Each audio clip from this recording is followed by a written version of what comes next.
ज्ञानज्योति प्रदायको परम्परां गुरुं वन्दे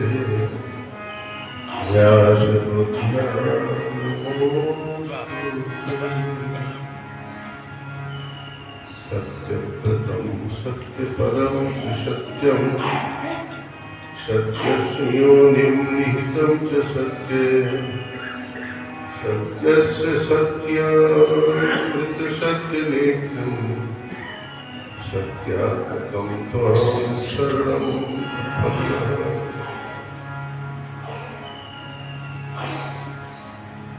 सत्य की अभिव्यक्ति पुनरुक्ति से 9 बार कर दी गई।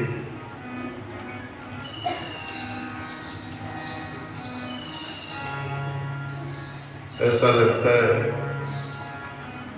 प्रकृति प्रारूप हम सबके जो शरीर है वो 9 भागों में है।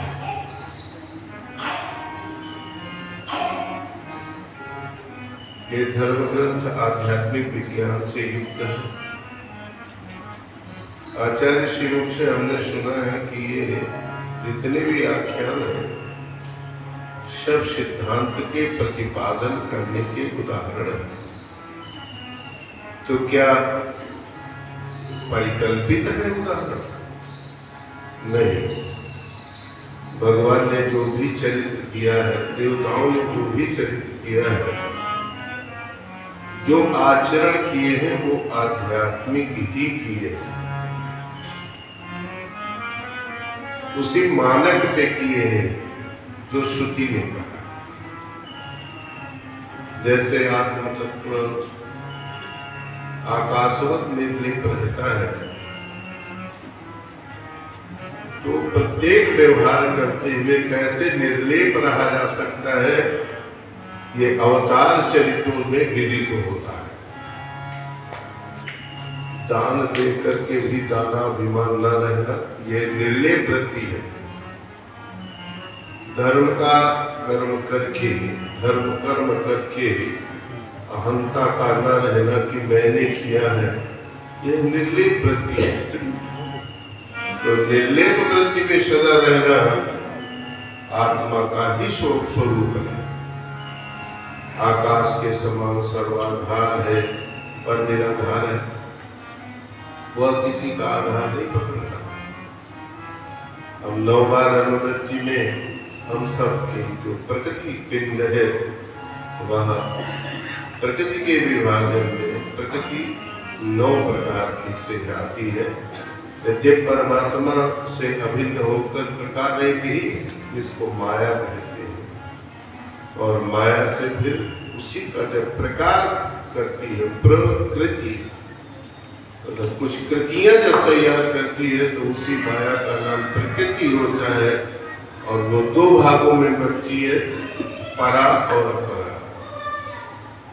तो जो अपरा प्रकृति है वो 8 भागों में विभक्त होती है, और जो परा प्रकृति है वो एक ही होती है। तो इस प्रकार से जितनी प्रकृति है, सब प्रकृति में जो व्यापक रूप से सत्य परमात्मा है, ऐसे पूर्ण ब्रह्म परमेश्वर हम पर कृपा करें, तैयार करें। अर्थात वह ही सिद्धांत जिसमें सर्वं खल्विदं ब्रह्म, संत गोस्वामी जी ने सिया राम में सत्य ज्ञानी, और सीए और राम को शब्द अर्थ जल बीज सम कहिए तो भिन्न और न भिन्न, तो न भिन्न का उदाहरण लेकर के 2 नाम दे जरूर रहे पर भिन्न भिन्न नहीं है। ऐसे सीताराम की अभिन्नता का दर्शन करते हैं संत गोस्वामी जी। तो हम सब शरीर में भी आत्मा रूप से जो निरंतर कृष्ण रूप से प्रकाशित हो रहे हैं। नित्यो नित्यानाम चेतनश्चेतनानाम एको बहुनाम यो विदधाति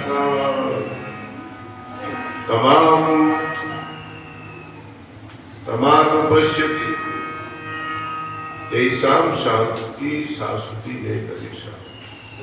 तमात्मस्थं यनुपश्यन्ति धीरास्तेषां शान्तिः शाश्वती नित्यम्। तम आत्मस्थम उन परमात्मा को जो नित्य के नित्य है, माने ये परा प्रकृति नित्य मालूम पड़ती है, ये जीव भाव परा प्रकृति के अंतर्गत है। मैं जिंदा हूँ, ये परा प्रकृति है, मिथ्या है। सुषुप्ति काल में, स्वप्नावस्था में जो हमें शरीर मिलता है, जो सपने सिर काटे कोई क्या कटा है, बहुत रहस्यात्मक बातें हैं। जब भी उतर जाए विचारों में, वो नित्य के नित्य है, चेतन के भी चेतन है। तम आत्मस्थम, वो अपने हृदय देश में जो है, बुद्धि में है, जो ऐसा देख लेता है उसे ही शाश्वत शांति मिलती है, दूसरे को नहीं मिलती। यहाँ देवताओं का यही आग्रह है कि हमें शाश्वत शांति मिले। दुख किससे हो रहा है? दुख किससे? कंस से। और स्पष्ट रूप से कंस की परिभाषा आचार्य श्री से हमने सुनी है कि अहंता का नाम ही देह में मैं बुद्धि जो करता है, ये कंस ही है। तब तक हम जीवन कंस का जीते हैं जब तक देह में मैं बुद्धि होती है। सदुर्मियों तक तो इसकी कम है। सदुर्मियों के पोषण, संरक्षण, विनाशक जैसी वृत्ति हो सकती है। सदुर्मियां कहलाती है जन्म मृत्यु, क्षुधा पिपासा, शोक मोह, ये सदुर्मियां कहलाती है। इन्हीं को सद्विकार जित। कंस की सीमा केवल इतनी है, वो 6 के बाद 7वें में भी वहाँ समाधि होती है, वहाँ भी नहीं है, और कृष्ण में तो हो ही नहीं सकती। उदाहरण के रूप में बाबा नंद के भवन में आनंद हो रहा है, फिर मैं बार बार प्रसन्नता व्यक्त करूँ, और प्रसन्नता यही है कि स्वाध्याय की ये परंपरा है। हमारे पूर्वज इस परंपरा को बहुत अच्छी तरह से करते आए हैं। पहले संगीत स्वर नहीं लगते थे, इसमें स्वयं भागवत जी ही स्वर थी, और ये मान ले कि स्वयं भागवत जी ही स्वर है जो ईश्वर से जोड़ती है।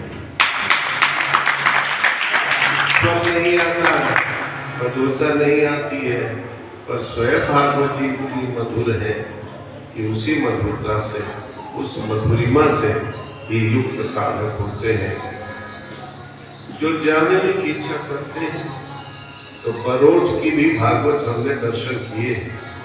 बरोट की भागवत जहाँ यजमान बैठे हैं तत्पत्नी और आचार्य पत्राकार पोथी लिए बैठे हैं, वो भी हमने दर्शन किए हैं। और केवल माताएं श्रवण कर रही हैं, वो भी सभा हमने दर्शन किया है। और वो भी सभा दर्शन किया है जहाँ एक तबला वादक नहीं, 5 से ज्यादा तबला वादक, और इतनी बड़ी सभा, इतना बड़ा मंच, और सब में यही बात कही जाती है, सत्य प्रथम सत्य परम सत्यम। अर्थात चाहे जैसे हम पाले, प्राण रक्षा के लिए हम चाहे जहाँ पाले, हमें अन्न सेवन करना होता है, हमें पवित्रता का जीवन जीना होता है। चाहे राजभवन प्रासाद में रह ले, ये कहें प्रासाद में रहे। प्रासाद शब्द बहुत बड़े भवन का है। प्रासाद में रह ले या फिर हम कुटी में रह ले। कुटी अर्थ जो है वो तिनके से बने हुए छप्पर का नाम है कुटी। तो कुटी में रह ले या प्रासाद में रह ले, कहीं भी रह ले, महाराजा जनक जी की सत्य अलवेशी बुद्ध सदा रहे। पिता है यहाँ तो प्रसंग के अनुसार बाबा नंद बड़े प्रसन्न है, और हम भी प्रसन्न हैं। इस तरह से प्रसन्न है, हम तो इस तरह से प्रसन्न हैं कि 12वीं कक्षा में है, और 12वीं कक्षा में 13वीं कक्षा में पहुँचेंगे जिसमें हमारा आग्रह है कि सभी लोग जोर शोर से श्रोता दीर्घा को मग्न वही बनाएंगे। और यद्यपि अनुष्ठान के पर्व में हम 16 अंक पूरा करेंगे। एक मानस का पाठ किया था, एक बार भागवत हृदय का पाठ किया है और एक बार फिर भागवत हृदय का पाठ करेंगे अंतिम बार। इस तरह से हम पाठ अनुष्ठान के रूप में चतुर्मास में 16 अंक बनाएंगे और 16 अंक तो भगवान श्री कृष्ण से युक्त है, क्योंकि षोडश कला संपन्न है। कृपा का अनुभव करने का तरीका है, सभी लोग अपने अपने तरीके से कृपा का अनुभव करते हैं भगवान के प्रति और अपनी अपनी भाषा के गनी गरीब ग्राम नन्ना कर ऐसे करके गोस्वामी जी कहते हैं कि सब कोई अपनी अपनी बुद्धि से ही अपने राजा की सराहना करते हैं, जिसका जैसा अवश्य ही। पहली कृपा तो यही दर्शन हो रहा है कि निर्विघ्न हम इन कथाओं को संपूर्ण कर रहे हैं। तो ऐसे में जो आश्रम के पालकों से ही संपादित हुए, एक अंक हमने पूरा किया था रिभु के रूप में और हिमांशु के रूप में भी दूसरा अंक आराम से पूरा कर रहे हैं। अब मैं पहले थोड़ा सा निवेदन करने के बाद में फिर निवेदन करूँगा, क्योंकि आप खुद ही गया पुत्र, तो एक बात कहना चाहूँगा गीत के माध्यम से। बोलने का भी स्वाद होता है, कभी कभी बाल्टियाँ भर जाती है फिर भी पंप चलता रहता है, तो वो खिलाता है भाई, कुछ बात ऐसी हो जाती है। लेकिन सुन लीजिए।